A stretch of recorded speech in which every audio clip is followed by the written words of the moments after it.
আসসালামু আলাইকুম বন্ধুরা, আশা করি আপনারা অনেক ভালো আছেন। আল্লাহর রহমতে আপনাদের দোয়ায় আমিও ভালো আছি। আজকে সপ্তাহে ঈদের দিন, আজকে জুম্মার দিন, তাই আমাদের আত্মীয় স্বজন আসছে, নাতিপুতিরা, মেয়েরা। তাই যে আমি একটু গরুর গোশ, মুরগির গোশ, পোলাও রান্না করতেছি। আপনারাও আজকে পোলাও গোশ রান্না করে ছেলে মেয়ে নিয়ে খাবেন। রসুন বাটা, আদা বাটা,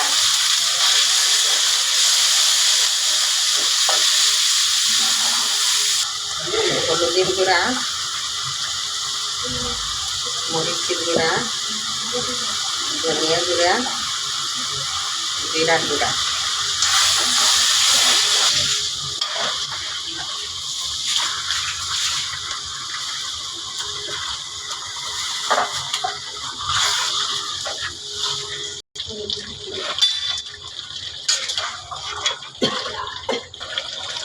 দিলাম একটু গরম মশলার গুঁড়া।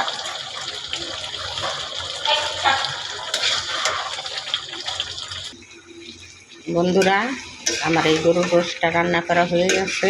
এখন আমি গরুর গোশটা নামিয়ে এখন আমি একটা মুরগির গোশ রান্না করব।